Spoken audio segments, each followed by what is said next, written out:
Dingahang jani beli ada ketas nane cara tiang ingatan jadi beli tu singkal ada ne cara tiang oh jani beli magadi tangga kenapa didi rasa jani subah levelnya lebih tinggi dan satukan ibi.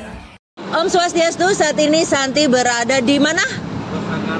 Pesanggaran, Bali. Nah, tadi kan Santi habis acara di Kute, terus lewat sini. Nah, Santi lihat di sini ada mertanadi lawar kuir ayam betutu, salah satu kuliner khas Bali yaitu betutu. Kalau di sini lawar kuir itu artinya bebek ya. Jadi terus ada ayam betutu juga.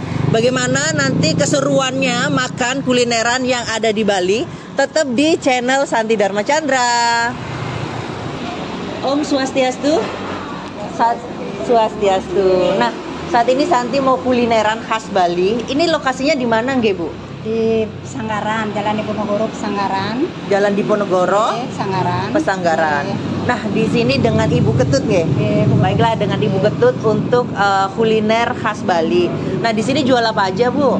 Jual masakan Bali, lawar kuir, terus betutu, ayam betutu. Oh, gitu. Lawar kuir itu apa? Lawar kuir itu bebek ya. Baiklah. Baiklah, Bu, Santi izin mau beli nyobain lawar kuir. Tapi kalau ini dipisah. Oh, boleh dipisah. Nah, lauknya dipisah nih. Jadi nasi sendiri, ya, nasi sendiri sama lauknya sendiri. Nah, ini sayurnya, sayur urap. Oh, sayur urap. Oke. Nah, ini lawarnya. Oh, lawarnya yang lawar kuir tadi. Oh, lawar kuir. Terus ini ayam betutu dari suwir. Boleh ayam betutu disuir. Ini ayam sambal mata. Ayam sambal mata beda lagi. Berarti banyak dapat ayamnya banyak banget. Kira-kira satu porsi harganya berapa nih, Ki? Untuk satu porsi harganya berapa? Yang pisah 30.000. Boleh. Ya. Itu sambal mata. Ini apa ini? Ini sambal ayam betutunya. Ayam betutunya. Oke. Terus ada satenya. Boleh sate. Sama kacang ya. Ini dulu yang gorengnya ya. Oke. Terus ada supnya, ini Supnya ini. Yes, ya. Ini tak pindah dulu nih. Nah, di sini sudah dapat ayam betutu, terus ayam sambal mata, terus ada satenya. Oh, dapat ayam goreng juga. Dapat ayam goreng, terus ini adalah lawar kuir. Ada sayurnya, ada kacangnya juga. Lanjut di sini ada ares ya, sayur ares. Ares ini. Baiklah, nanti Santi mau makan ini, merasakan kenikmatan masakan dari Bu Ketut ya. Semoga sukses ya, Bu, sudah melestarikan makanan khas Bali. Jadi buat teman-teman nih, kalau dari airport nanti kalau mau menuju kemana nanti bisa datang langsung di sini nggih, Bu nggih. Baiklah. Nanti untuk alamat lengkapnya nanti bisa Santi tulis di YouTube channel Santi Dharma Chandra. Suksma. Baiklah, saat ini Santi ke kulineran untuk khas Bali. Santi penasaran banget sama namanya lawar kuir gitu. Kan biasanya kan lawar ayam, terus lawar babi, tapi ini makanan khas lawar kuir dan ayam betutu. Jadi buat teman-teman yang pengen cari makanan halal atau apa yang wisatawan bisa langsung mampir ke sini. Ini juga satenya. Nasinya. Nah, karena Santi umat Hindu, jadi ini Santi mau menyajikan di sini sebagai bentuk rasa syukur ya, untuk rasa syukur Santi kepada Ida Sang Yang Widiwasa dan leluhur Santi dan saudara empat Santi, seperti itu kan.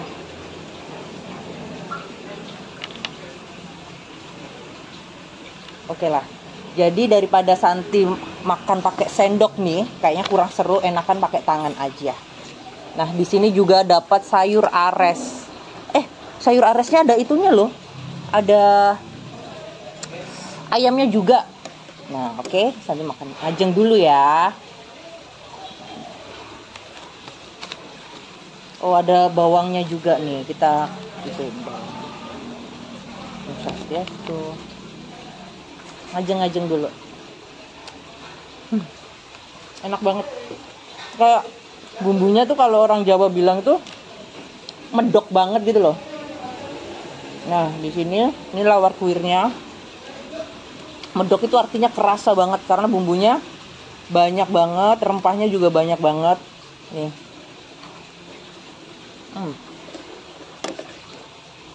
Terus ini sayur ares. Jadi kalau buat teman-teman yang belum tahu sayur ares itu apa sih? Ternyata itu pohon pisang bisa dikelola jadi sayur kalau di Bali ya. Nah, ini.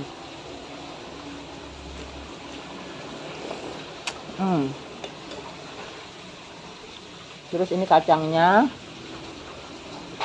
Ini satenya kita cobain.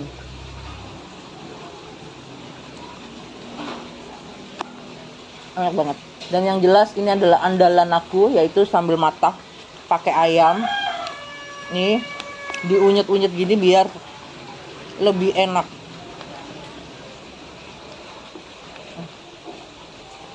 Enak banget.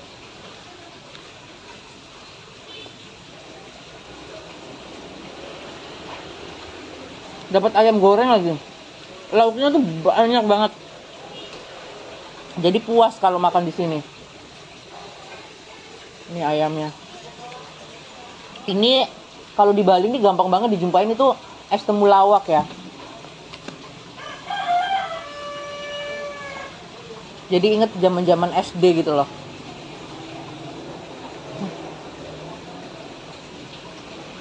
Nah, setelah ini Santi ada tayangan dengan Kementerian ESDM, dengan Kejaksaan RI dan beberapa instansi yang ada di Bali untuk sosialisasi tentang penggunaan motor listrik. Dan sekarang Santi mau kulineran dulu, mau ngisi tenaga biar semangat. Baiklah, tetap tonton di channel Santi Dharma Chandra. Suksma. Tanah air ku tidak kulupakan,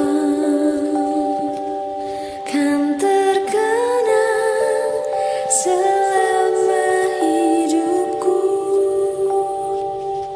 Biarpun saya pergi jauh. Om Swastiastu. Kembali lagi di channel Santi Dharma Chandra. Saat ini Santi berada di salah satu hotel di Kuta, Bali.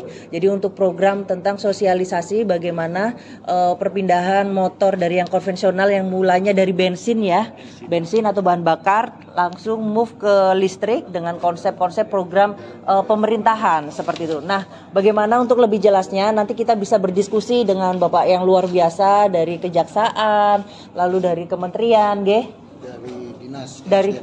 dari dinas Disnaker ESDM Provinsi Bali. Disnaker ESDM Provinsi Bali. Lanjut dengan Bapak Senda dari Kementerian SDM. Oh, dari Bapak Senda Kementerian ESDM. Jadi ketukar ya. Mohon maaf nggih. Baiklah, nggak apa-apa. Tadi sudah suasana serius di ruangan. Jadi kita mau sosialisasi ke masyarakat. Nah, sebelumnya Santi bersama dengan Bapak Kajari, dengan Bapak Rudi nggih. Yeah. Pak Rudi, sebelumnya terima kasih untuk waktunya. Bapak berkenan untuk wawancara di channel Santi Dharma Chandra. Pak Rudi, bagaimana sih pandangan dari Pak Rudi selaku pimpinan dari Kejaksaan untuk melihat program-program ini mensupport masyarakat, sosialisasinya itu sulit atau tidak, Pak? Pertama-tama kan Kejaksaan dalam hal ini Kejaksaan Negeri Denpasar yang ada di wilayah hukum Provinsi Bali, itu memang selalu menjalankan semua instruksi daripada apa yang diberikan oleh Presiden kita Republik Indonesia. Nah, dalam hal ini Presiden Republik Indonesia menginstruksikan instruksi Presiden nomor 2 tahun 2022. Nah, itu juga ada instruksi dari Jaksa Agung untuk melakukan pendampingan kepada teman-teman dari kementerian yang mendapat instruksi Presiden. Dalam hal ini instruksi Presiden dalam hal konversi kendaraan ke berbasis listrik. Nah, itu kan sudah diinstruksi. Kemudian mereka juga teman-teman dari Kementerian Energi Sumber Daya Energi ini kan mendapat dana dari pemerintah. Dalam penggunaannya kita kawal. Supaya apa? Supaya tidak terjadi penyimpangan-penyimpangan, kesalahan program, tidak tepat sasaran. Intinya seperti itu. Dan kita menyambut baik Provinsi Bali dipilih untuk sosialisasi energi baru terbarukan, konversi BBM ke listrik. Oh, berarti Bali ini baru sebagai contoh pertama dari provinsi-provinsi lain. Iya. Oh, seperti itu, luar biasa. Makanya Astungkara kita, Kejaksaan Negeri Denpasar mendukung kegiatan itu. Intinya seperti itu. Oh, seperti itu. Baik, berarti support penuh dari kejaksaan bagaimana konsep menjaga alam juga dari perubahan BBM ke listrik seperti itu. Sesuai dengan moto juga visi dari Gubernur Bali yang nanti dijelaskan oleh Pak Kades. Iya, siap. Baiklah, terima kasih untuk supportnya. Nanti mungkin nanti dari channel ini atau nanti bisa disebarluaskan untuk sosialisasi ke masyarakat untuk lebih mengerti seperti itu. Baiklah, lanjut lagi ke Pak Kadis, Pak Kabid, Kepala Bidang ESDM. Baiklah, Pak, mohon izin. Tadi kan Bapak menjelaskan tentang bahwasanya ini adalah program dari Pak Gubernur atau apa itu, Pak? Seperti visi daripada pembangunan pemerintah Provinsi Bali, yaitu Mangun Sakerti Loke Bali, melalui pola pembangunan semesta berencana menuju Bali Ela Baru, di mana dari 22 misi yang ada, itu ada misi ke-21 ini yang kena ini. Salah satunya itu mengembangkan tata kehidupan Keranuma Bali, menata wilayah, lingkungan yang bersih, hijau, dan indah. Nah, tentunya program-program konversi motor BBM ke listrik ini merupakan salah satu bukti bahwa program daripada Bapak Gubernur ini sudah didukung dari adanya konservasi dari motor BBM ke motor listrik, karena dia kan tidak ada emisi seperti itu. Oh, baiklah, berarti bisa juga kalau Santi sebutkan tentang sosialisasi ini, karena memang kan mungkin bahan bakar yang biasanya itu yang konvensional itu ya siapa Pak, itu kan menimbulkan polusi dan lain-lain. Berarti menyalahi tentang konsep Trihita Karana, ya kan? Jadi kalau untuk konsep Trihita Karana, bagaimana kita tanggung jawab kita kepada Tuhan Yang Maha Esa, kepada lingkungan. Yang ini yang kedua berarti yang ke lingkungan. Terus lanjut lagi berarti ke sesama seperti itu. Baiklah, luar biasa. Jadi kira-kira nih dari Bapak juga, bagaimana sih tantangannya, Pak? Karena ini kan masih baru nih. Bahwasanya kan masyarakat biasanya isi bensin aja deh. Lebih gampang deh. Di toko Madura banyak, di POM banyak. Kalau ini nyolokinya nanti habis listrik banyak. Nah, itu gimana cara sosialisasinya? Ini perlu ada sosialisasi. Tidak hanya sekali sosialisasi, berkali-kali bagaimana menyadarkan masyarakat sehingga beralih dari BBM ke motor listrik. Begitu. Ini kan bagian daripada energi baru ya Pak ya, terbarukan. Jadi harus secara kontinu, not only today aja, nggak hanya hari ini aja. Seperti itu. Baiklah, siap Pak, semangat terus. Jadi buat masyarakat nih, sebelum biasanya kan udah berpikir negatif dulu nih, takut ribet atau apa, lebih baik kita pelajarin dulu manfaatnya apa, langsung bagaimana kita ambil maksudnya lebih mudahnya untuk listriknya ini gimana, seperti itu. Baiklah, lanjut dengan dari kementerian. Santi di sini izin Baiklah, di sini Pak. Baiklah, kira-kira kenapa sih kok bisa dicetuskan ini kan maksudnya program baru?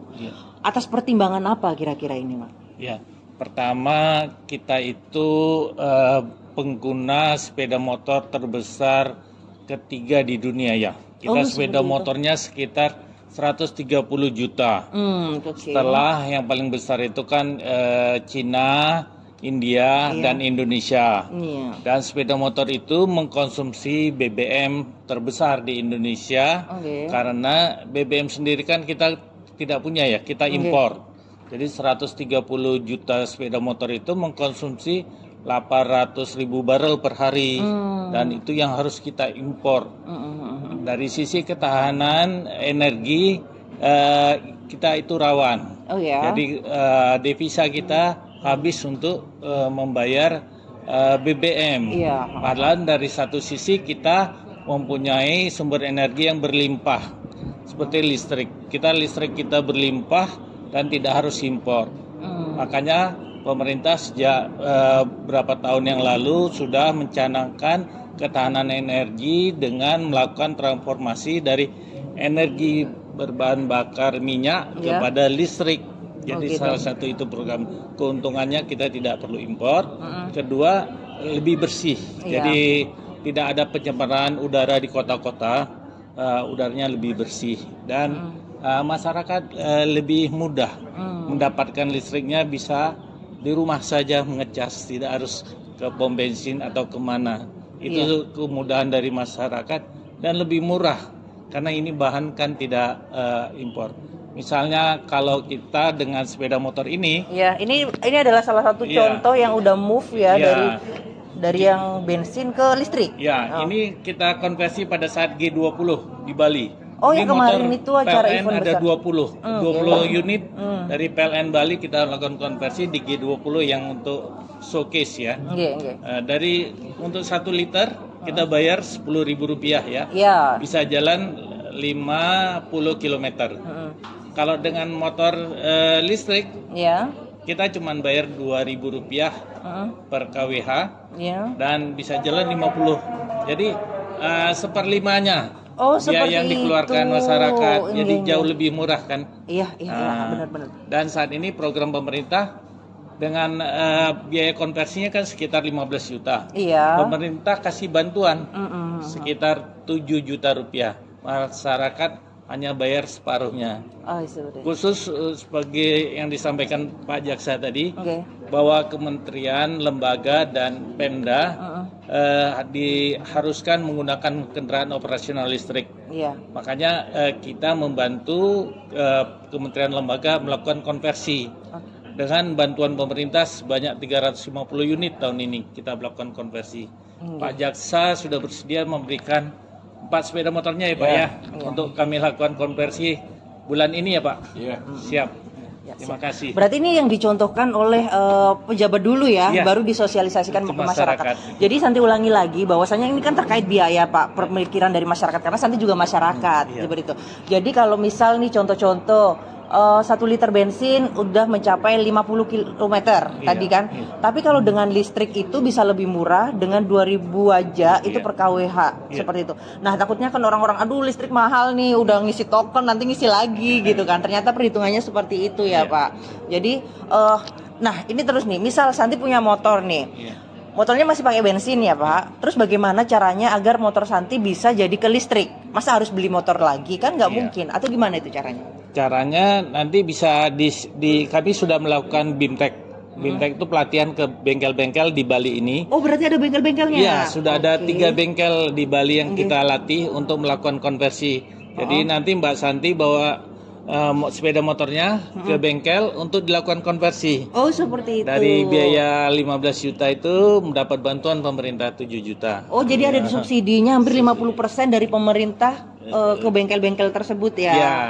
Sehingga jadi nggak harus bayar sepenuhnya. Oh ya, tapi pasti ada syarat-syaratnya ya Pak untuk siapa yang mendapatkan kemudahan-kemudahan untuk move ke motor listrik seperti itu. Syaratnya KTP sama SNK harus sama ya. Oh iya. Seperti yang disampaikan jangan sampai Pak Jaksa, motornya tetangga yang salah ya kan. Terus habis itu motornya bodong tadi kawan. Terus sudah bayar pajaknya berarti nggak boleh pajak mati juga. Seperti itu persyaratnya tidak sulit ya. Tapi harus tetap dijaga seperti kata Pak Jaksa, jangan sampai programnya salah sasaran gitu. Oh, seperti itu. Baiklah.